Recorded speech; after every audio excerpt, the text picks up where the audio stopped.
अब हम इस वीडियो में, इस अंक में पद का एक एक पदों का चर्चा करेंगे।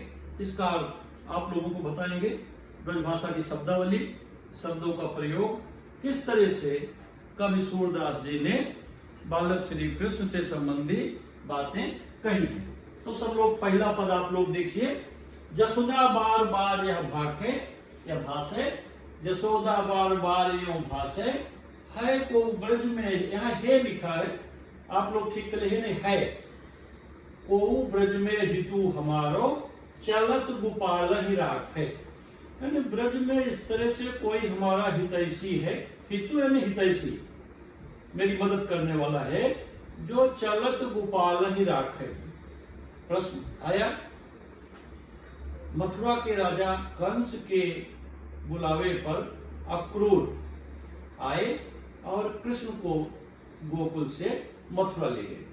तो जब वो मथुरा जाने लगे तो माँ यशोदा बहुत दुखी हुई। बालक छोटे हैं कृष्ण, मथुरा में जाकर क्या करेंगे? कंस को कृष्ण की क्या जरूरत है, अतः क्यों बुला रहा है? अतः माँ यशोदा बार बार यह विनती करती हैं, मन में दोहराती हैं, मन दुखी होता है कि इस ब्रज में कोई मेरा हितैषी है क्या, जो जाते हुए कृष्ण को रोक सके। भला कृष्ण का कहा काज मेरे छगन मगन को, छगन मगन यानी माँ छोटे बच्चे को इस तरह लाड से छगन मगन कहती है। नृप मधुपुरी बुलायो, नृप राजा, मधुपुरी मथुरा, मथुरा का राजा कंस को भला कृष्ण की क्या जरूरत पड़ गई जो वह वहां के लिए बुला रहा है। सुफलक सुत मेरे प्राण हरण को, काल रूप हो आयो। सुफलक सुत अक्रूर जो कृष्ण को बुलाने के लिए आए हुए, वह मानो कृष्ण को बुलाने के लिए नहीं आए हैं बल्कि मेरे प्राण हरण करने के लिए आए हैं। क्योंकि माँ यशोदा को ऐसा लगता है कि कृष्ण के चले जाने पर वह जीवित नहीं रहेगी, बल्कि कंस बर यह गोधन हरो कंस सब, बल्कि कंस मेरी सब गायें ले ले। उन दिनों गायों को बहुत बड़ा धन माना जाता था। गोधन, गजधन, बाजधन और रतन धन खान। गोधन गायों का धन, गोधन गजधन, गज माने हाथी, गोधन गजधन बाजधन, बाज माने घोड़ा। तो ये सभी जो जानवर थे, हाथी, घोड़े, गायें, ये उन दिनों धन की प्रतीक मानी जाती थी। माँ यशोदा कहती है कि मेरी सारी गायें, हजारों गायें हैं उनके पास, चाहे कंस मेरी सब गायें ले लेता, बारू यह गोधन हरो कंस सब, अथवा मोहि बंदी लय मेलो, अथवा मुझे बंदी गृह में डाल दे। पर इतनो ही सुख कमल नयन मेरी अखियन आगे खेलो, पर इतना तो करे कि इतना सा सुख मेरे सामने रहने दे कि बालक कृष्ण मेरी आंखों के सामने रहे, उन्हें मैं खेलते कूदते, नाचते गाते, हंसते खिलखिलाते हुए देख सकूं। ऐसा माँ यशोदा का विचार है। ऐसा उनके मन में भाव पैदा होता है कि कृष्ण वहां जाएंगे तो पता नहीं क्या होगा, लौटेंगे कि नहीं लौटेंगे। और मैं वासर बदन बिलोकत जीवों निस निजवं कमलाओं, दिन में वासर हमेशा उन्हें खेलते कूदते देख सकूं और रात में सोते समय उन्हें अपनी गोद में लेकर के सुलाऊं। वासर बदन दिन, वासर बदन बिलोकत जीवों, दिन में उन्हें मैं उनको देख सकूं, उनके शरीर को, उनके मुख को देख सकूं, बदन माने मुख देख सकूं, बिलोकत जीवों उन्हें देख करके जीवित रहूं, निस निज अंकम लाऊं और रात्रि में सोते समय उन्हें अपनी गोद में ले रखूं। तिहि बिछुड़त जो जियो कर्म बस, अगर कृष्ण से बिछड़ करके मैं किसी कारणवश जीवित भी रह गई, माँ यशोदा कहती है, पहले तो मैं जीवित रहूंगी नहीं। जैसे आप लोग देखते हो कि भगवान राम के विरह में, राम के चले जाने पर राजा दशरथ के प्राण चले गए, ऐसे माँ यशोदा कहती है कि पहले तो मैं जीवित नहीं रहूंगी, किंतु यदि जीवित बच गई, तिहि बिछुड़त जो जियो कर्म बस, उनसे बिछड़कर अगर मैं किसी अपने बुरे कर्म के कारण बच भी गई तो हंसिकाहि बुलाऊं, तो मैं हंस करके किसे बुलाऊंगी?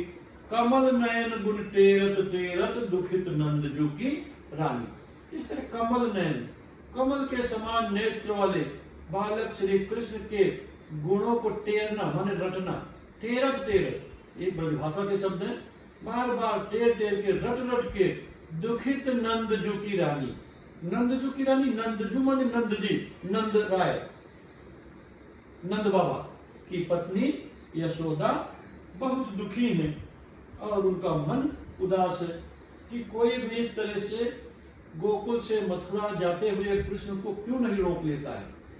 ऐसा सोच सोच करके मां यशोदा अत्यंत दुखी। दूसरा पद देखिए बच्चों, प्रीति कर काहू सुख न लहो। दूसरे पद की चर्चा, प्रीति कर काहू सुख न लहो, यानी प्रीति कर, प्रीति प्रेम, यानी प्रेम में किसी को सुख नहीं मिला, ऐसा कवि कहता है। एक सखी दूसरी अपनी सखी से, सहेली से कहती है, प्रीति कर काहू सुख न लहो। जो भी किसी से प्रेम के चक्कर में फंसा वह दुखी ही हुआ। अनेक इसके उदाहरण दिए गए हैं, इनकी चर्चा की गई है। प्रीति कर काहू सुख न लहो, कोई भी प्रीति करके, प्रेम करके किसी से सुखी नहीं रह सका। हाँ? एक कवि ने कहा, प्यार जग में किसी का न पूरा रहा, इसका पहला ही अक्षर अधूरा रहा। तो अधूरे अक्षर से काम शुरू हुआ, अतः पूर्ण नहीं हुआ। कोई भी व्यक्ति इस प्रेम प्रसंग में सुखी नहीं रहा, जो भी इस चक्कर में पड़ा वह बुरे परिणाम होगा, ऐसा एक सखी कहती है।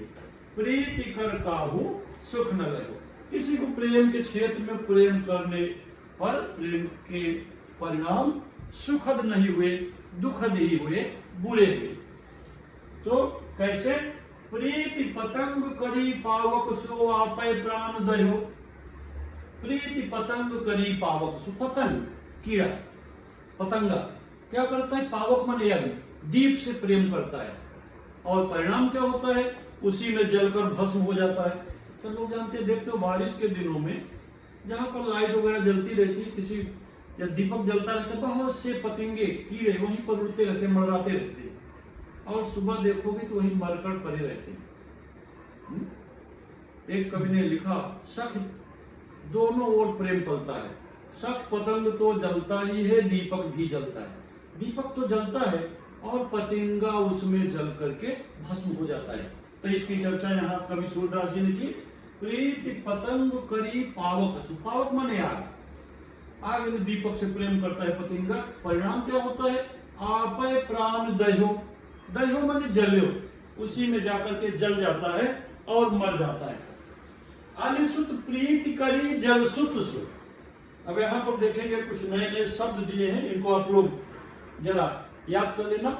अलिसुत यानी भंवरा, भंवरा क्या करता है, भंवरा फूलों से प्रेम करता है, फूलों पर मंडराता है, फूलों का रस चूसता है, मगर परिणाम क्या होता है, आलिसुत प्रीति करी जलसुत सुत, जलसुत कमल, आलिसुत भंवरा, जलसुत कमल, कमल पानी में उत्पन्न होता है ना, इसके लिए वो जलसुत कहा।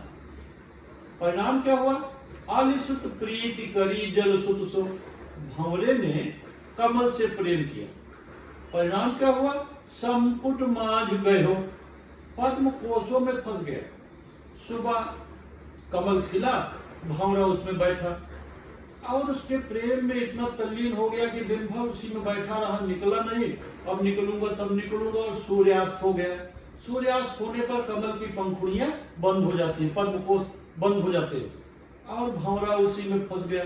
और वो सोचता है कि कब सूर्य उगे तो मैं बाहर निकलूं, कब सूरज उगे कमल खिले मैं बाहर निकलूं, सूर्य उगे कमल खिले मैं बाहर निकलूं।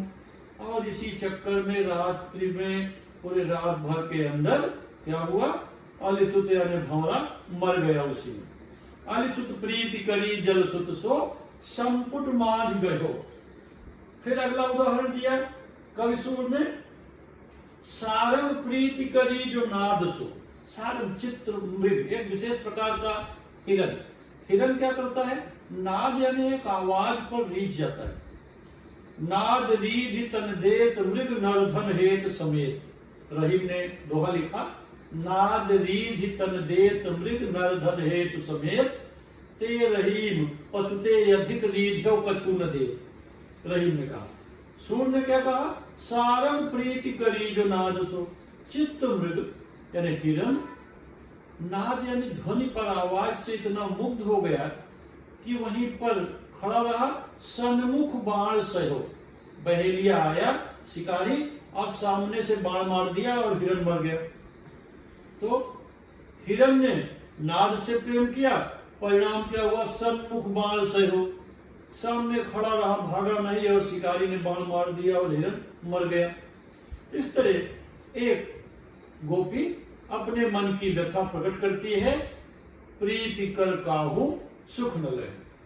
हम जो प्रीति करी माधो सो, माधव यानी कृष्ण, तो अंत में कहती है हम जो प्रीति करी माधो सो, हमने कृष्ण से प्रेम किया और उसका परिणाम क्या हुआ, चलत न कछु कहो। जाते समय उन्होंने हमसे कुछ कहा ही नहीं, कुछ बताया नहीं कि क्यों जा रहे हैं, कब लौटेंगे, कितने समय में लौटेंगे, इस तरह से उन्होंने कोई चर्चा की नहीं, कोई बातें उन्होंने हमसे कही नहीं। यह दुख पैदा हुआ। तो हम जो प्रीति करी माधो सो, चलत न कछु कहो, सूरदास प्रभु बिन दुख पावत नयन नीर बहो। सूरदास कहते हैं प्रभु भगवान श्री कृष्ण के बिन सब दुखी हैं, आंखों से जल की धारा बह रही, नेत्र से नीर बह रहे, आंसू बह रहे हैं, मन दुखी है। नयन नीर बहो, प्रीति कर काहू सुख न रहे। किसी ने प्रीति करके सुख का, आनंद का अनुभव प्राप्त नहीं किया। धन्यवाद।